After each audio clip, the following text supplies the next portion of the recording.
Armad lang people guests. Ate Amy. Nasaan si Ate Amy? Ate Amy. Ayan si Ate Amy. Yung mami niya na may Alzheimer's. Maraming salamat sa pagbahagi mo ng iyong kwento. Kamusta ang nanay mo ngayon? Okay naman siya. Pero lately, ang dami niyang episode.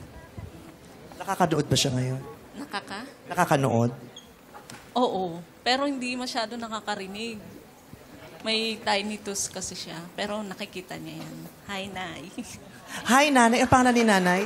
Lola Gloria. Lola Gloria. Hello sa Lola Gloria. Nandito pong anak ko mo, si Ate Amy. Para sa iyo po ito. At mananalangin kami para sa iyo at kapiling mo kaming aasa at kakapit sa pag-asa para sa pamilya mo at para sa nanay mo. Thank you, Ate Amy. Sobrang maraming salamat, Vice, sa opportunity na ma-share yung story ni Nanay na yung mga hope namin na masabi ko doon sa BTR. Thank you so much. Hindi kasi madali yun eh, di ba? Mahirap. At hindi mo rin alam kung paano mo susolusyonan yun. Kaya kailangan mo talang itaas na lang kay Lord at umasa na gagabayan ka at susuportahan ka at hindi ka iiwanan ng may kapal, di ba? Thank you very much. Amen.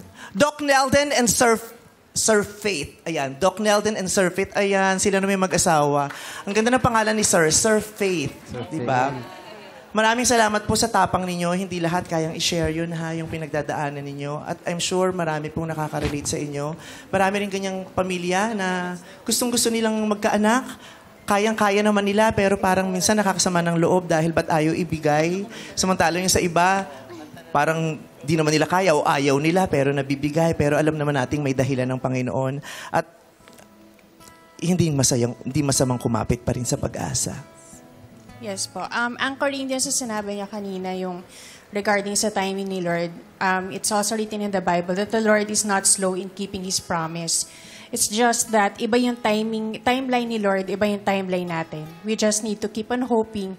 And syempre may constant reminder ako na to keep the faith kasi napangasama ko si Faith. Di ba binigay sa'yo si Faith? Nakakaloka. Ano ba apelido niyo, sir? Cuneta? Cuneta ba apelido? Ayun! Faith Iba yun, iba yun. Faith Cuneta. Hindi, ang apelido niyo ay Healer. Faith Healer! Charot.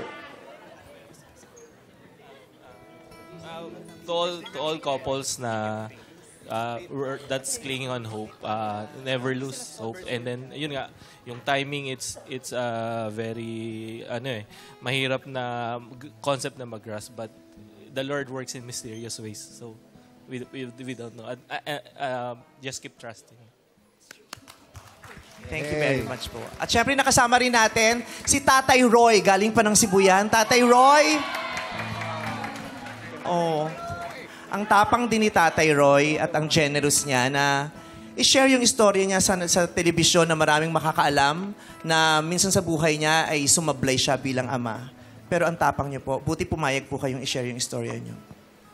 Ginawa ko na rin pong inspirasyon to, magpakita sa TV para maano ako sa sarili ko na simula ngayon, ipapakita ko lahat ng mga magandang pwede kong ipakita para sa aking mga anak at para mabuo ulit yung pamilya ko po. At napakaraming tao sa buong mundo na nakakaranas ng katulad mo, di ba? Yung hindi naman sinasadya, pero sumablay eh, bilang tatay. Bilang asawa, sumablay. Pero katulad mo, sana kumapit din sila sa pag-asa na makakabangon sila at mababago nila at mapupunta sa mas magandang kondisyon at sitwasyon ng pamilya ninyo. We're hoping with you and for you, Roy. Maraming salamat.